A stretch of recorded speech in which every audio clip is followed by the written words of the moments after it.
Well, thank you again for joining us in this session 2.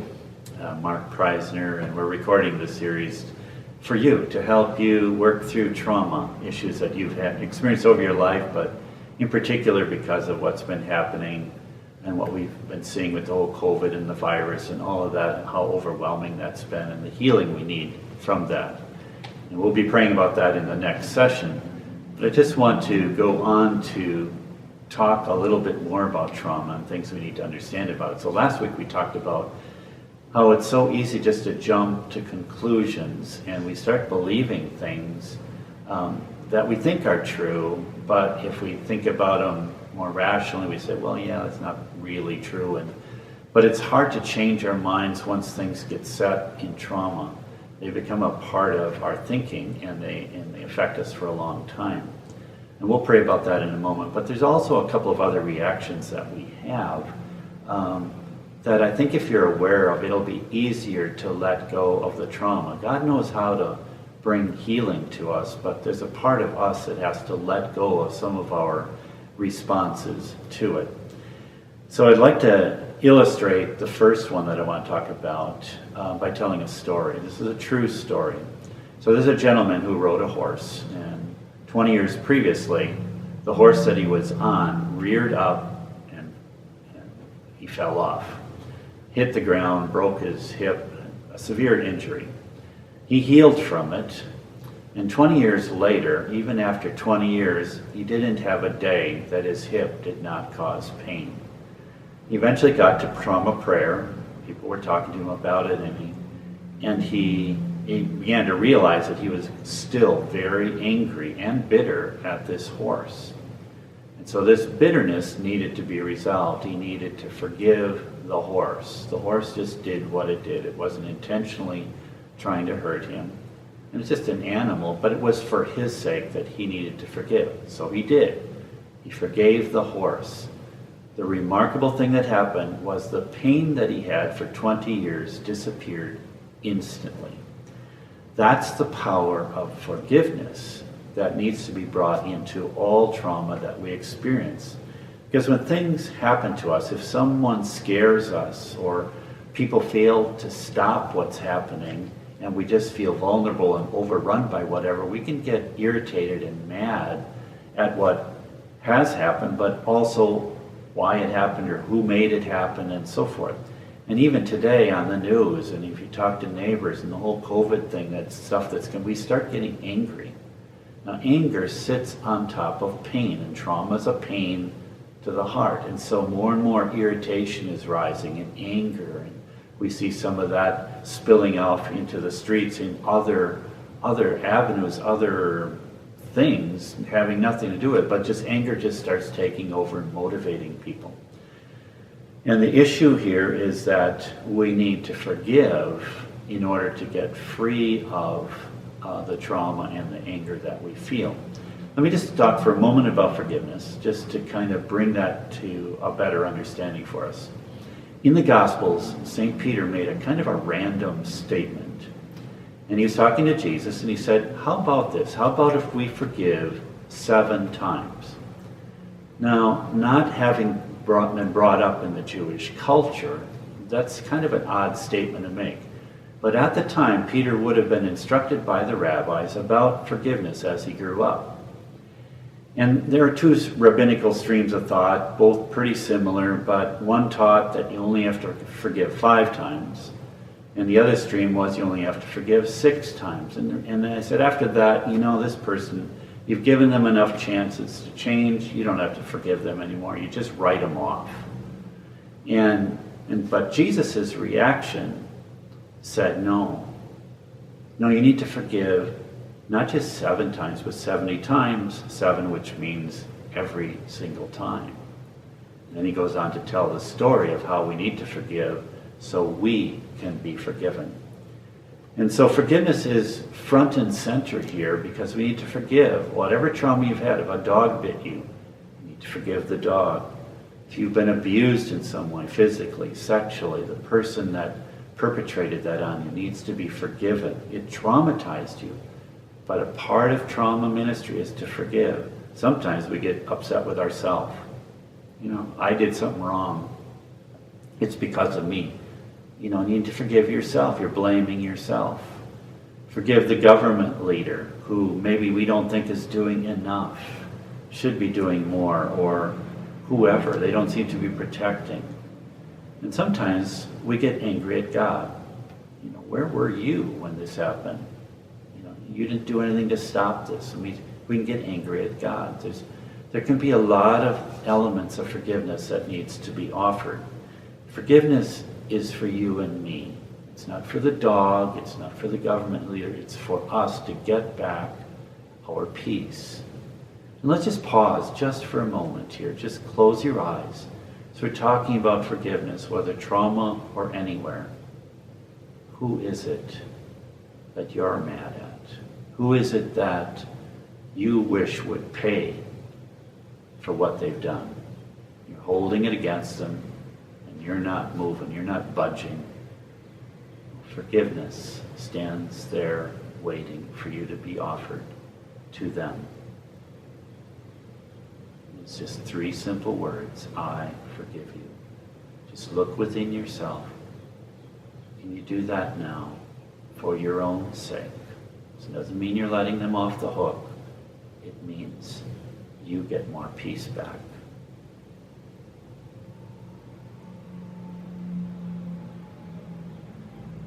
Just offer them forgiveness.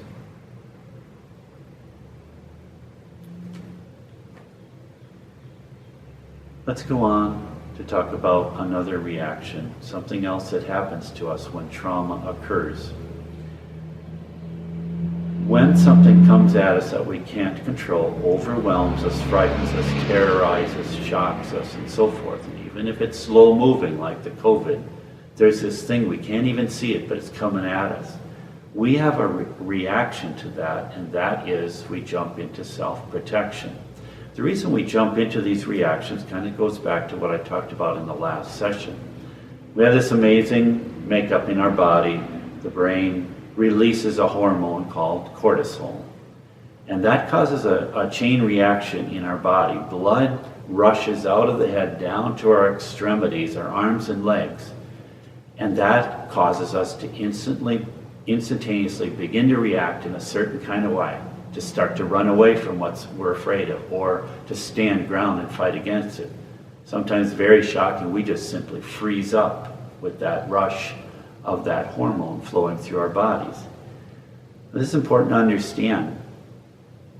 The blood rushes out of the frontal lobe of the brain, and that's the part where we have rational thinking. That's the part where common sense is. We hold memory for how to work through, how to look at things, evaluate things. When trauma happens, that hormone's release, and a lot of that is released, almost 100% more than natural occurrences of fear. This blood rushes out and we stop thinking rationally and we jump to conclusions. I'm not safe, I'm going to die. I got to get out of here. I got to protect myself. These kinds of things start happening because the heart is doing the thinking. The heart is reacting. Now, the heart's amazing, it's beautiful, and it's important. But under this duress, it jumps to conclusion and makes rash decisions. Let me tell another story to illustrate how we jump into doing things to protect ourselves. So there's a lady, true story, who was afraid of cats. Not just afraid, terrified of cats. When she was a child, out of nowhere, this cat leaped on her, began scratching her and biting her, and blood was flowing. It was just a horrifying, tragic, traumatic event for her. She was very small at the time. And that left an indelible mark within her, and it wasn't able to be worked through with people. When a tragedy happens at a school, all these workers rush in. Why? They have 3 days, really, only 3 days, to dispute the lies that start to develop, to reassure them you're going to be safe, this isn't going to harm you. They work through all that because after 3 days, your heart starts making all of these decisions. And these are the things that happened to this lady. She, in that incident, began to believe cats are dangerous, cats are bad, they're evil, they're wicked, they're going to hurt you. Now, not all cats are that way, but because blood drains away, the rationale up here can't dispute that. And so you think every single cat can be a fluffy, beautiful cat, harmless as can be. But your heart says, they're not safe, they're evil, they're going to jump on you, they're going to hurt you. And so that's a reaction because our thinker isn't occupied, can't be utilized. And then so the other reaction is, when this rushes out, we don't have that ability to reconnect with God and say, God's going to help me, God's going to take care of me. Instead, we think, I got to save myself, I have to protect myself, I have to look out for myself. And this is a chain reaction that happens in every trauma. And so those reactions push God away. He's not in the scene, he's not in the middle of it. And so we rely on ourselves. It's the only one we can see. I have to do something about this.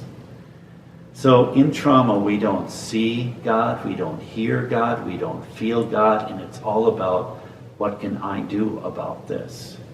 Fear takes over. And you and I decide, I have to keep myself safe. In the pandemic and all of that's been happening, secondary trauma, I talked about that. Wasn't an instantaneous thing, but over time, all this news, all this bad news, and it's like, people aren't safe. They're going to kill me. They're carrying this thing. I can't go near people. I have to cover myself, wear masks, do whatever I have to do. And we're given instructions to do that too. But even government leaders are acting out of fear today. You can't go anywhere. You got to stay home.